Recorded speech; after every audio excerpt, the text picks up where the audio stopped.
dancing. I didn't want to get punished. I promise. And then because of that, I was always rolling with the seniors. I was never with my mates, and they hated me. They hated me because I was using what I have not to get punished. So see, I could eat, and then they would call another Form 1 girl to come and wash the dishes. That's how I was hated by them. You understand? Then, that's fun. Thank you. Thank you for listening. Come back to school. I'm dancing. I'm skipping punishment. And then everyone in school liked me, my teachers, the staff, everyone in school liked me because of dance. I took it serious. When we have inter-school and things like that, I was always dancing everywhere, just so that I won't get punished. Then, Tenny, the entertainer, she's a musician. She contacted me on my Instagram that I should dance one of her songs. So I did, in my school uniform.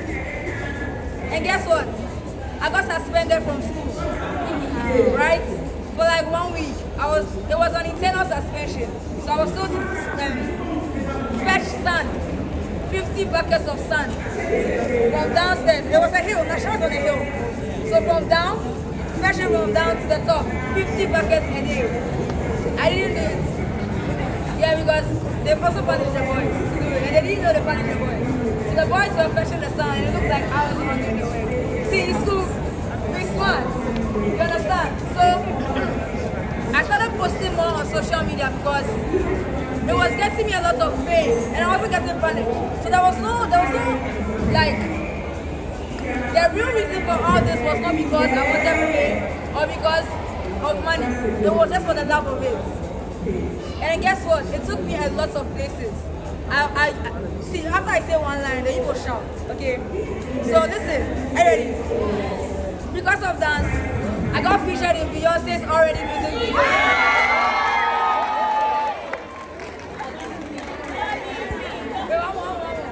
Because of dance, I got to perform with Asha, one of the biggest. Because of dance, can you hear me? Because of dance, I got to travel to the United States to teach dance at Harvard University. That will take you to so many places. And I'm here to tell you that if you have a passion or if you have a talent, don't sleep on it.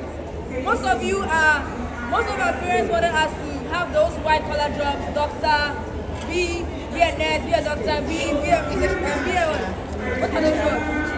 Engineer, banker, all that. I didn't see, I was in school, I was always first. I'm not even lying. In National, I was always first in class. I was a business student.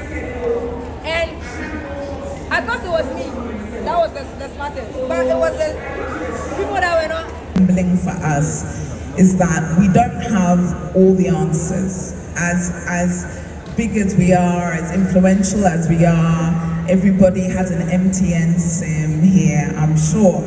But the one thing that everybody has touched on is a few pillars, one of which is deep insight. We know that if we're going to be successful as a business or a corporate institution, we need to have women represented at all levels of our management team. Because when we're having conversations around should we sponsor this event or should we support female SMEs, men take it for granted. They won't even discuss it. They won't even discuss it. So you need women at all levels to be poking and reminding you, but you've assumed this, you've assumed this, you've assumed this, and it happens all the time. So making sure that we are represented in the boardroom, in the middle management, on the grassroots is very, very important because it keeps us honest when we're making decisions, even about products. You'll be surprised how many times we assume things about products and then we go out and then you get feedback saying, but if you tweaked it like this, I would be able to use it for something. So that's why, as a corporate, having a deliberate, I say quota, but it's capable women at all levels is important. The second one is we also realize that as important as technology is, technology without education and knowledge is nothing. Nothing. And one of the things we're doing this year is we're partnering to ensure that our entrepreneurs have access to information. So this point you made, Becky, around, do you understand your rights? Do you understand the tax breaks that you have? And 9 times out of 10, we will say no. And if you don't know, how are you going to be included or use it to your benefit? So one of the other things we're doing is we're partnering for education, and we'll talk after this, right? Because I think that we can loop you in as well, to see how we go out and we teach the fundamentals, bookkeeping, taxes, marketing, all of these things that when you're going to AMA or when you're going to the banks and asking for loans, they'll ask you for these things. And if you don't know, you don't know. And then we'll say that, oh, we're not being very supportive to females, but it's because we are not ready to go for those loans. We're not ready for the investment. We talked about, making sure you have a plan. Before there's technology and we empower you with all the great stuff that is behind you at our stand, if you don't have a plan, what are you enabling? So these are fundamentals of your business that we've decided that, look, eventually we'll get to the digitization, but let's make sure those pillars, those key pillars are actually there before you get there. The last one is exactly as you said around the network. We aren't very good at networking. We'll think, I don't want to speak to Angela because Angela, she doesn't look friendly. I won't speak to Becky because as for Becky, she's a lawyer. Or Dele, this one, superstar. If I go to her, she'll ignore me. But actually, there's a lot of sisterhood that happens. This perception that women are not friendly or don't want to support each other, I think is completely false. I'm not saying everybody has to be your best friend, but if you ask for help, they'll give you your help.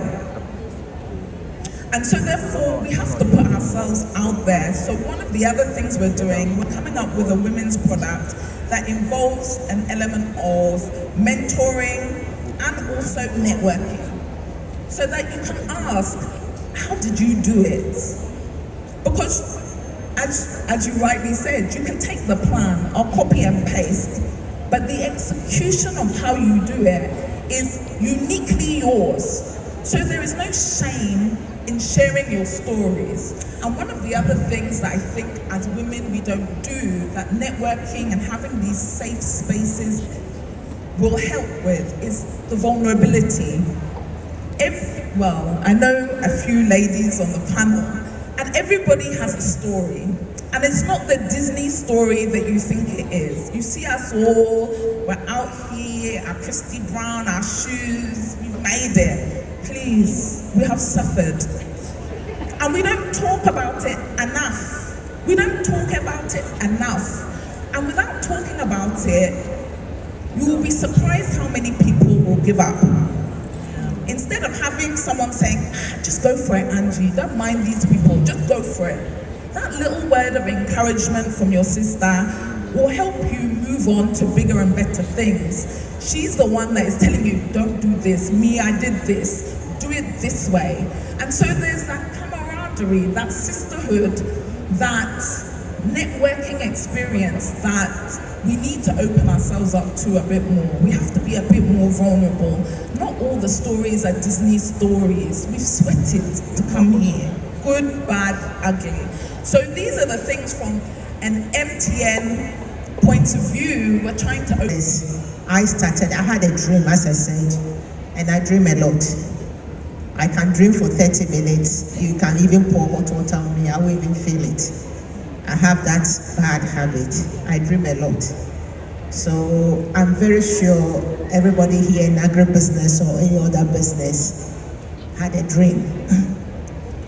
If you didn't have a dream and you are copying from somebody's concept, it makes it very difficult, which we do a lot in this country. I started my business by selling my trinket. I had 500 Ghana cedis at that time. That was a lot of money. And I started business by checking what we need every day. You know, we need tomatoes every day, new onions every day. They're food ingredients. So I chose the non-perishable. Fast forward, I grew my business by expanding my customer base. You need to expand your customer base and then retain them. And you should all remember that without a customer, you don't have a business. We tend to have a way of talking to customers, especially when you go to our open market, they do that a lot. But you should know that without a customer, you don't have a business. And in this part of the world, a lot of businesses like how I started are really looked under. I mean, people don't respect that business. For example, when I started my business, my mom was so disappointed that she didn't understand why I should be a graduate, finish university and sell palm oil. She didn't understand. You know, because we have a way of, just like the first panelists were saying, the mindset of our people in this country. I'm limited to Ghana.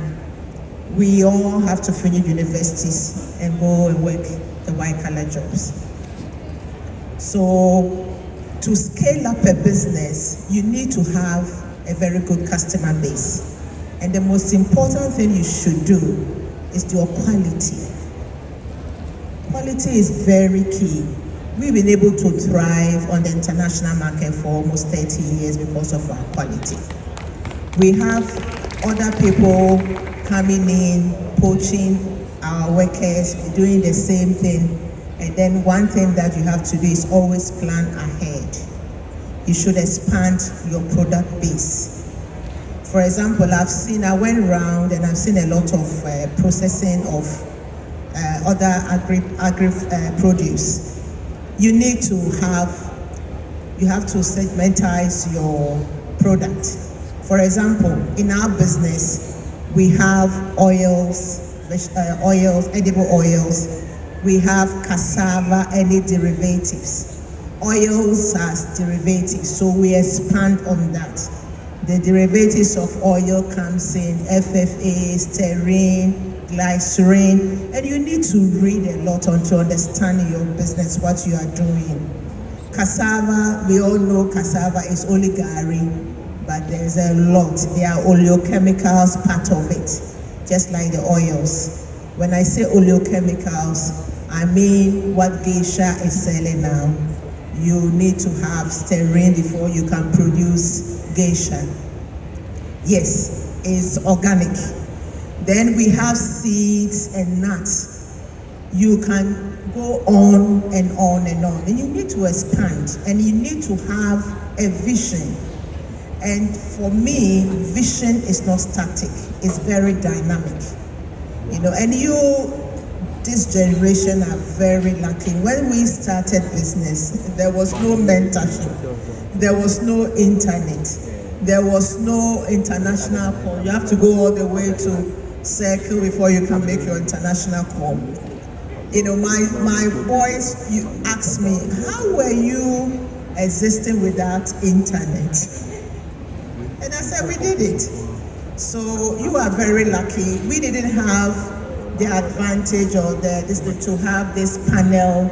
So we were doing trial and error. But what really helped me, I like reading. And when I started the export, I have to go to the embassies and go and read and all that. the most IT or technology at that time was fax machine. You know, so the world has really evolved. So to scale up, you need to know what you are doing, trust yourself, read a lot. In this time and age, you cannot start food processing without getting to know a food technologist or a food engineer. I have learned my mistakes. You need a food technologist because for us entrepreneurs, some of us can go on and on and on and make a lot of mistakes and we think we are making money. To scale up, you need to have your mission too. What is the mission? And where do you want to go? You need to have your short-term goals, your medium-term goals, and your long-term goals. We are at our long-term goal now. It has taken us 30 years. You don't need to be rushing and then compare yourself to other people. Believe in what you are doing, and then you'll get there. Thank you very much.